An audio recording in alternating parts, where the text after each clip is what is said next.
நாடாளுமன்ற பட்ஜெட் கூட்டத்தொடரின் 2வது அமர்வு இன்று தொடக்கம். வக்பு திருத்த மசோதாவை நிறைவேற்ற மத்திய அரசு திட்டமிட்டுள்ள நிலையில் பல்வேறு பிரச்சினைகளை எழுப்ப எதிர்க்கட்சிகள் முடிவு.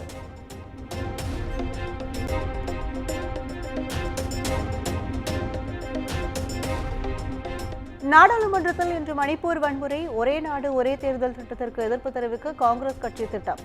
மும்மொழி கொள்கை, இந்தி மொழி திணிப்பு, தொகுதி மறு வரையறை உள்ளிட்ட விவகாரங்கள் குறித்து கேள்வி எழுப்ப திமுக உள்ளிட்ட எதிர்க்கட்சிகள் முடிவு.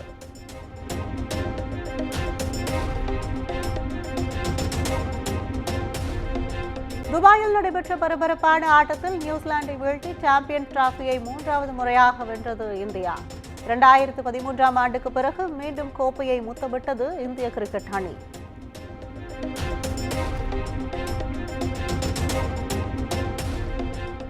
சாம்பியன்ஸ் டிராபியில் 25 ஆண்டுகளுக்கு பிறகு நியூசிலாந்தை பழி தீர்த்தது இந்தியா. 2000 ஆண்டு இறுதிப் போட்டி தோல்விக்கு தக்க பதிலடி கொடுத்தது.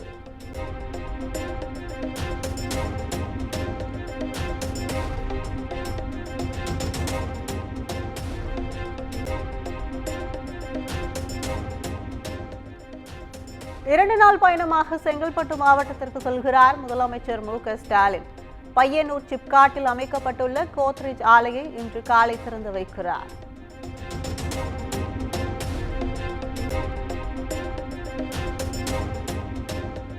புதுச்சேரி சட்டப்பேரவை துணைநிலை ஆளுநர் உரையுடன் இன்று தொடங்குகிறது.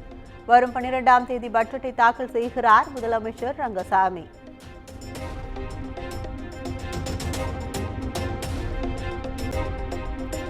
சென்னையில் 194 பேருடன் வந்த விமானம் தரையிறங்கும் போது ஓடுபாதையில் உராய்ந்து தீப்பொறி ஏற்பட்டதால் பரபரப்பு. அசம்பாவிதம் தவிர்க்கப்பட்ட நிலையில் மத்திய சிவில் விமான போக்குவரத்து அமைச்சகம் உத்தரவு.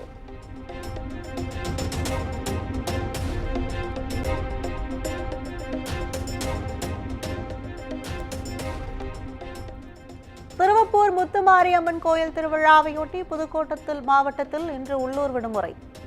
வேதாரண்யேஸ்வரர் கோயிலில் மாசி மக தேரோட்டத்தையொட்டி நாகை மாவட்டத்திற்கும் உள்ளூர் விடுமுறை அறிவிப்பு.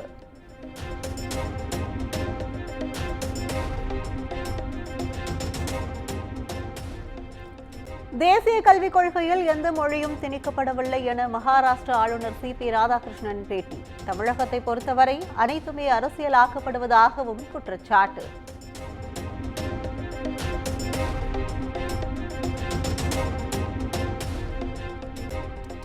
தமிழ்நாட்டில் பெண்களுக்கு பாதுகாப்பு இல்லை என விஜய் கூறிய கருத்து உண்மைதான். இந்த ஆட்சி நீக்கப்பட வேண்டும் என்ற கருத்திற்கு உடன்படுவதாகவும் பாஜக மூத்த தலைவர் தமிழிசை பேட்டி. உண்மைதானே? அதனாலதான் தம்பி விஜய் நேரடியாகவே நேற்று சொல்லி இருக்கிறார். மகளிர் தின வாழ்த்து என்ன என்றால், மகளிர் பாதுகாப்புக்கு எதிரான இந்த ஆட்சி நீக்கப்பட வேண்டும் என்று சொல்லி இருக்கிறார். அதில்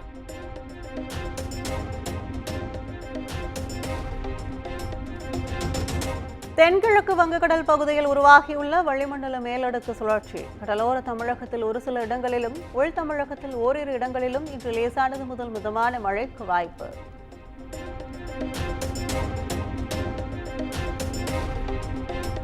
தமிழகம் முழுவதும் உள்ள பத்திரப்பதிவு அலுவலகங்களில் இன்று கூடுதல் டோக்கன்கள் விநியோகம் செய்யப்படும். மாசி மாத சுப முகூர்த்த தினத்தையொட்டி ஆவணப்பதிவுகள் அதிகம் நடைபெறும் என்பதால் பதிவுத்துறை அறிவிப்பு.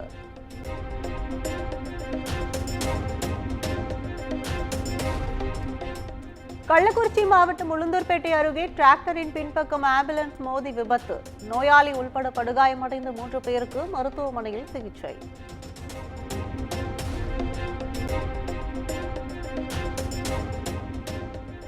தஞ்சை மாவட்டம் நாஞ்சிக்கோட்டை அருகே உதவி கேட்கும் இளம்பெண்களிடம் அத்துமீறும் ஓய்வு பெற்ற தலைமை ஆசிரியர்.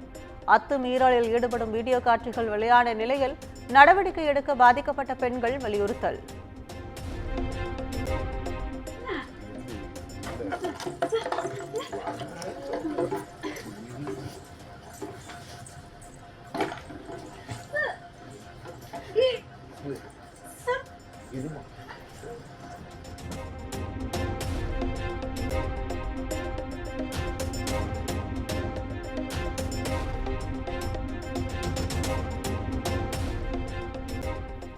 மயிலாடுதுறை அருகே இரட்டை கொலை நடந்த விவகாரம். பெரும்பூர் காவல் நிலையத்தில் பணியாற்றிய 19 காவலர்கள் கூண்டோடு பணியிட மாற்றம்.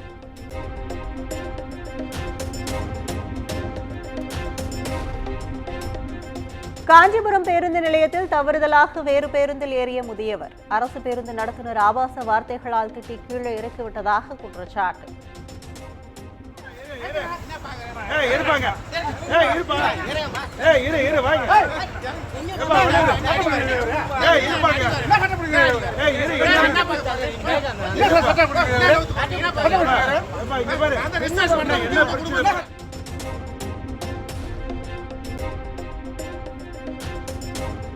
லண்டனில் தனது முதல் சிம்பனி அரங்கேற்றி சென்னை திரும்பினார் இசைஞானி இளையராஜா. விமான நிலையத்தில் தமிழ்நாடு அரசு சார்பாக சிறப்பான வரவேற்பு.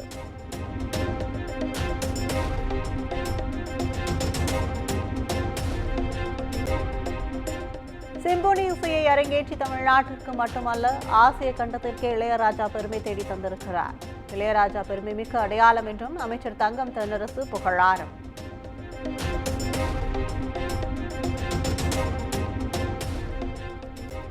பெண் வேடமிட்டு ஆண்களுக்கு பாலியல் தொல்லை கொடுத்ததாக எழுந்த குற்றச்சாட்டு. தன்னை பற்றி அவதூறு பரப்புவோர் மீது சட்டப்படி நடவடிக்கை எடுக்கப்படும் என பிக்பாஸ் புகழ் விக்ரமன் எச்சரிக்கை.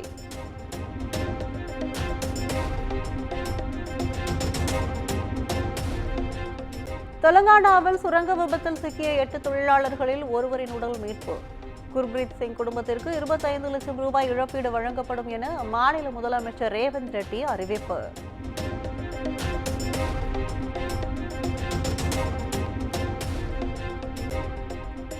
மணிப்பூரில் மீண்டும் வன்முறை வெடித்துள்ள நிலையில் கூகி சமூகத்தினர் நடத்தும் போராட்டங்களால் நீடிக்கும் பதற்றம் நிறைந்த பகுதிகளில் பாதுகாப்பு படையினர் குவிப்பு.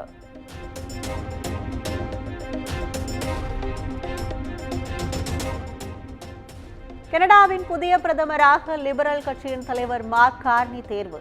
விரைவில் அந்நாட்டின் 24வது பிரதமராக பதவியேற்கிறார்.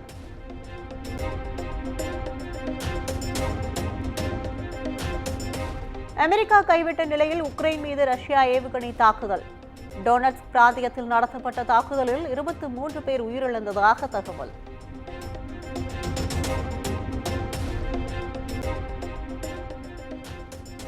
நெல்சன் இயக்கத்தில் ரஜினிகாந்த் நடிப்பில் உருவாகும் ஜெயிலர் 2 திரைப்படம். படத்தின் முதல்கட்ட படப்பிடிப்பு சென்னையில் இன்று தொடங்குவதாக படக்குழு அதிகாரப்பூர்வமாக அறிவிப்பு. குமுதம் மற்றும் தமிழ்நாடு மின்சார வாரியம் இணைந்து வழங்கும் சிக்கனமும் பாதுகாப்பும் யூஸ்ஃபுல் டிப்ஸ். மின் நுகர்வோர் சேவை மையம். மின் கட்டணம் தொடர்பான சந்தேகங்கள், இலவச மின் இணைப்பு குறித்த தகவல்கள், பழுதடைந்த மின் கம்பங்கள் அல்லது பில்லர் பாக்ஸ் குறித்த தகவல் தர, மின் இணைப்பு பெயர் மாற்றம் குறித்த சந்தேகம், இவை அனைத்திற்கும் 9497 94987 என்ற எண்ணை தொடர்பு கொள்ளவும்.